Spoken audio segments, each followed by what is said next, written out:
Hello दोस्तों, कैसे हैं आप लोग। मेरा नाम है Aman Jaiswal. State Bank of India clerk notification 2024 के लिए ऑलरेडी आ चुका है। रजिस्ट्रेशंस आप लोगों ने कर ही दिए होंगे, मैं ऐसा मानता हूं, क्योंकि सबसे ज़रूरी काम तो वही है और कोशिश यही होनी चाहिए आपकी कि रजिस्ट्रेशन का प्रोसेस भी आप खुद करें, किसी से करवाएं नहीं। खैर, हम बात कर रहे हैं state Bank of India clerk examination के बारे में। लेवल तो आपको पता है, प्रीलिम्स होता है, मेंस होता है और उसके बाद एक लैंग्वेज प्रोफिशिएंसी टेस्ट होता है, वो भी उस राज्य के लिए जहां से आप अप्लाई कर रहे हैं। तो क्लर्क बनने के बाद आपका काम क्या रहेगा, जॉब का नेचर क्या है, क्या जिम्मेदारियां होती हैं क्लर्क को जो निभानी होती हैं, क्योंकि सैलरी शुरुआत में लगभग आप 45-50 हज़ार रुपये महीना पाते हो। अच्छा अमाउंट है ये, क्योंकि सैलरी के साथ बेनिफिट्स बहुत ज़्यादा हैं, पर्क्स बहुत ज़्यादा हैं। तो आज हम बात करने वाले हैं कि एक क्लर्क की जिम्मेदारियां क्या होती हैं, क्लर्क के काम क्या होते हैं। तो चलिए शुरुआत करते हैं सेशन की और देखते हैं कि क्या क्या करना होगा आपको after being the SBI clerk. तो देखिए, इसको हम बोलते हैं KRA की रेस्पॉन्सिबिलिटी एरियाज। तो सबसे पहली बात, कस्टमर सर्विस। अब कस्टमर सर्विस में क्या क्या होगा एक एक करके बात करेंगे। आप मुझे एक बात बताइए, आप इस जॉब को क्यों करना चाहते हैं? सारे लोग कमेंट करके बताओ, आप क्यों एसबीआई में क्लर्क बनना चाहते हैं? मैं सब लोगों से पूछ रहा हूं, आप क्लर्क क्यों बनना चाहते हैं? अगर आप बताएंगे नहीं तो मुझे पता नहीं चलेगा, और जब पता नहीं चलेगा तो मैं आप लोगों से उस तरह से बात नहीं कर पाऊंगा जो मैं चाहता हूं करना। सब लोग बताइए।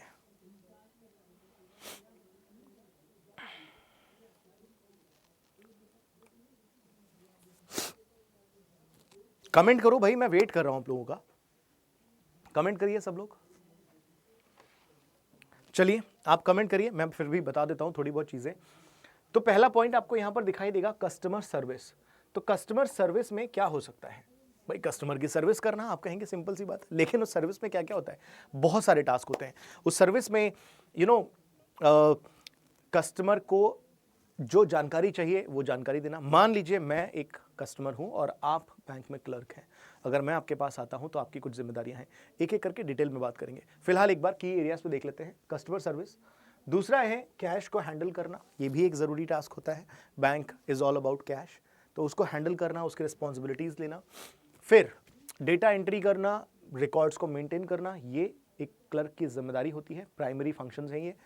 इसके बाद में promote promote bank products, to promote bank products. हालांकि बैंक पीओ भी यही काम करता है, बट वो एक अलग लेवल पे करता है, क्लर्क को भी यही सब करना पड़ता है। एक एक करके इनको डिटेल में समझेंगे कि क्या होता है। Assist in back office work, back office work. अब बैक ऑफिस में बैकएंड में क्या क्या चीज़ें होती हैं सब हम जानेंगे। इसके बाद में है compliance and risk management, risk को कम से कम करना। इसका क्या मतलब है? एक छोटा सा एग्जांपल देता हूँ। एक कस्टमर आपके पास आया है और वो आपसे कहता है कि सर मुझे 10 लाख रुपए का लोन चाहिए। तो ये आप वेरीफाई करेंगे कि क्या उसकी वर्थ 10 लाख रुपए लोन लेने की है, क्या वो भविष्य में चुका पाएगा या नहीं चुका पाएगा। ये सारी चीज़ें आपकी जिम्मेदारी है। चेक करना कि हम कहीं ऐसे बंदे को तो रिस्क नहीं दे रहे जो बाद में विजय माल्या हो जाए। दूसरी बात, सपोर्ट करना सीनियर स्टाफ को, and that is why it is also called junior associate staff. ठीक है, तो ये कुछ 7 मुख्य पॉइंट्स हैं, मेन की एरियाज हैं। अब एक एक करके बात करते हैं। तो कस्टमर सर्विस में किस तरीके से आपकी मदद करेंगे, आप कैसे लोगों की मदद करेंगे। मान लीजिए मैं एक कस्टमर हूं, मुझे बैंकिंग के बारे में कुछ भी नहीं पता, मैं आपसे बैंक में मिलने आया। अब डायरेक्टली तो मैं मैनेजर से मिलूंगा नहीं, क्योंकि वो टाइम वेस्ट हो जाएगा ना। मैं कुछ कहना चाहता हूँ, वो समझ नहीं पाएंगे, वो समझाएंगे, मैं समझ नहीं पाऊंगा। तो आप एक मीडिएशन का काम करोगे। आप मुझसे बात करोगे, आप मेरी रिक्वायरमेंट सुनोगे, समझोगे, मुझसे पूछोगे कि सर आपका आना कैसे हुआ, आप क्या चाहते हैं। तो मैं आपको बताऊंगा कि सर मेरे पास ना 50,000 रुपये का कैश है, मुझे बैंक में जमा करना है, या फिर मुझे इसको सेव करना है, उसको इन्वेस्ट करना है। ये सारी आप मुझसे डिस्कशन करेंगे, आपकी जिम्मेदारी है। सेविंग अकाउंट्स के बारे में सारी जानकारी आप मुझे देंगे कि सर अकाउंट ये भी होता है, ये भी होता है। आपका बिजनेस है तो आप करंट अकाउंट खुलवा लीजिए। आपका अगर सेविंग पैसा बचा के रखना चाहते हो, सेविंग अकाउंट आप ले लो, इसमें आपको कुछ ब्याज भी मिलता है। फिर आप ये बताएंगे मुझे कि सर आपको अकाउंट खोलने के लिए ये डॉक्यूमेंट्स चाहिए। ये प्रोसेस बता रहा हूँ मैं, जनरली जो होते हैं।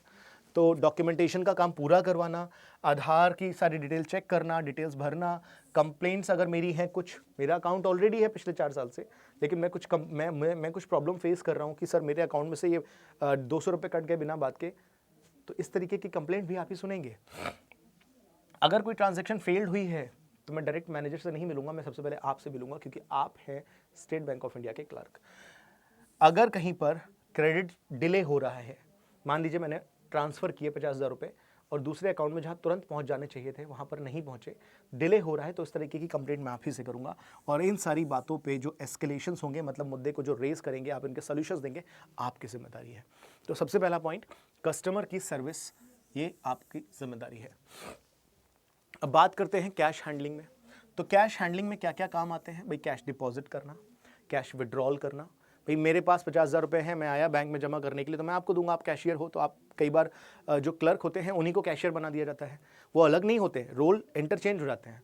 तो आप जमा करेंगे, जब आप नोट जमा करते हो तो सबसे बड़ी जिम्मेदारी तो वही होती है कि भाई कोई नकली नोट ना आ जाए, है ना, कहीं चोरी चकारी ना हो जाए, बहुत बड़ी जिम्मेदारी है। एक भी नोट इधर से उधर हुआ तो आपकी जेब से जाएगा, ये सारी चीज़ें हैं। विड्रॉल्स, मुझे अगर पैसा विड्रॉ करना है, मान लीजिए मैं बूढ़ा व्यक्ति हूँ, 70 साल का, मुझसे लिखा नहीं जा रहा, तो आप मेरी मदद करेंगे, आप फॉर्म भरेंगे, ये सब होता है। रिकॉर्ड कीपिंग करना, डिपॉजिट स्लिप करना, स्लिप मतलब कि जो स्लिप में भरते हैं, डिटेल करते हैं, ये सारा काम भी आप कई बार हेल्प करते हो। अमाउंट को वेरीफाई करना, रिसीट जनरेट करना, और ये सारे काम करना, सैलरी डिसबर्समेंट वगैरह, ये सब आप ही करते हैं। क्या ये बात समझ में आई? हालांकि अब तो सैलरी जो है ऑनलाइन डिसबर्स होने लग गई है। बोलिए सब लोग। इसके बाद में जो तीसरा फंक्शन है वो है डेटा एंट्री का और रिकॉर्ड मेंटेनेंस का। डेटा सारा एंटर करना, कस्टमर की डिटेल, ब्रांच रिकॉर्ड्स, या फिक्स डिपॉजिट के बारे में, मेरे कितने अकाउंट्स हैं, मेरे किस अकाउंट में कौन सा फीचर ऐड ऑन होना है, क्या होना है, डॉक्यूमेंट का वेरिफिकेशन का प्रोसेस, ये सारे काम आप ही करेंगे। सिस्टम अपडेट हो रहा है कि नहीं हो रहा है, ये सारी चीज़ें छोटी मोटी देखनी पड़ेंगी, मल्टीटास्किंग आपको वहाँ पर करना पड़ेगा। इसके बाद में इंटरेस्ट जो है, पेमेंट्स के बारे में, वो सब चीज़ें हैं, और ऑडिट करना है, कंप्लायंस है, ये सारी चीज़ें छोटी मोटी जो होती हैं, मैं सब छोटी मोटी तो मैं बोल रहा हूँ, ये है तो बहुत बड़ी चीज़ें। पूरा का पूरा बैंक जो है इन्हीं चीज़ों पे काम करता है, तो ये सब आपकी जिम्मेदारियां हैं, डिटेल में आपके सामने पॉइंट्स में लिखा हुआ है। इसके बाद में बैंक के कुछ प्रोडक्ट्स होते हैं जो कस्टमर्स को चेपने होते हैं। ये जो शब्द है ना, चेपना, मैंने जानबूझ करके यूज़ करा है। मैं आया हूँ, आपके साथ भी हुआ होगा, बैंक जाओ तो बैंक वाले बड़े प्यार से आकर के आपके कान में कहते हैं कि सर वो एक स्कीम आई हुई है, आप सुन लीजिए, बहुत अच्छा प्लान है, बस। तो फिलहाल काम तो यही है ना, आप एम्प्लॉय हो तो अब आप तो ये नहीं कह सकते चेपना है, आपके लिए तो वो सर्विस है, देनी है। तो प्रोडक्ट सेल करना, जैसे कि म्यूचुअल फंड्स हो सकता है, फिक्स डिपॉजिट्स हो सकते हैं, और भी इनके कई तरीके की पॉलिसीज होती हैं, वो आपको बेचनी होंगी, और ये टारगेट्स मिलते हैं सबको। बैंक सरकारी है, काम प्राइवेट है, ये ध्यान रखना। तो लोन्स देना, तो लोन के सारे प्रोसेस को कंप्लीट कराना, वेरीफाई करना एंड ऑल, ये सब यहीं पर होता है। इंश्योरेंस की बात हो, इन्वेस्टमेंट प्लान्स की बात हो, जिसमें यूलिप भी आता है, तो ये सारी चीज़ों की जानकारी आपको ट्रेनिंग दी जाएगी, सिखाया जाएगा, उसके बाद आप इन चीज़ों पे काम कर पाएंगे। Mutual funds, fix deposits, personal loans, ये सब आपके जिम्मे होंगे। इसके बाद में बैक ऑफिस वर्क में असिस्ट करने का क्या मतलब है? बैक ऑफिस का मतलब ये है, वो जो फ्रंट डेस्क पे नहीं बैठते हैं, जो लोग पीछे बैठते हैं, पीछे इन द सेंस की आगे बैठना, पीछे बैठना, फिजिकल फॉर्म में नहीं है। मैं आपके सामने हूं, मैं फ्रंट पे हूं, लेकिन इस टीम को, इस पूरे प्रोसेस को चलाने में कितने लोग हैं? एक टीम बैठी है जो बाहर से मॉनिटर करती है कि क्लास ठीक से तो चल रही है, कहीं इंटरनेट का तो दिक्कत नहीं है, कहीं कोई लाइटिंग का तो इशू नहीं है। तो ये सारी जो लोग हैं, ये बैक एंड की टीम है। क्या बात समझ में आ गई? तो बैकएंड के सारे प्रोसेस स्मूथली चलें, आपकी जिम्मेदारी है। चेक का क्लियर होना है, नहीं होना है, ये सारी आपकी जिम्मेदारी है। एनईएफटी, आरटीजीएस टाइम से सेटल होना चाहिए, आपकी जिम्मेदारी है। प्रोसेस आप करेंगे, अथॉरिटी नहीं है आपके पास। सिग्नेचर वेरिफिकेशन, चेक रिजेक्ट हुआ है तो क्यों हुआ है, उसकी अपडेट्स वगैरह, ये सारी चीज़ें आपकी जिम्मेदारी हैं।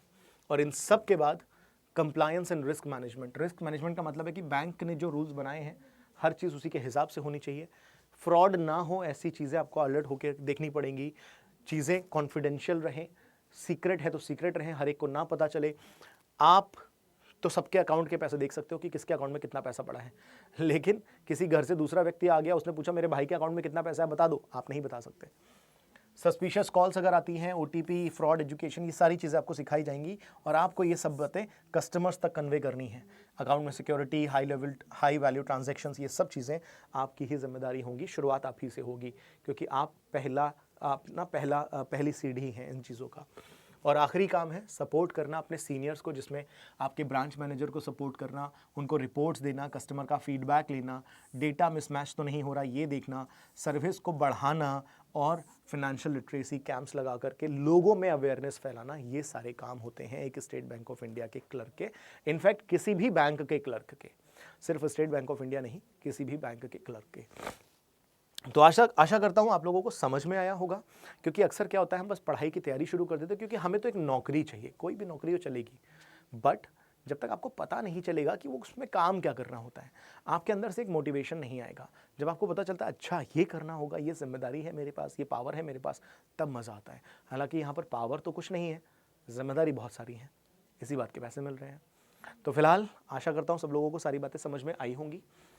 अगर अच्छा लगा वीडियो तो अगला किस टॉपिक पर आप चाहते हैं मैं वीडियो बनाऊं, जिसमें मैं उसके KRA यानी की रिस्पॉन्सिबिलिटी एरिया या फिर ये काम करना होता है, वो आपको मैं बताऊं कि वर्किंग प्रोफाइल क्या होती है, किस बारे में आप जानना चाहेंगे, कमेंट करके बताइएगा। मैं आपसे मिलता हूं। Thank you so much.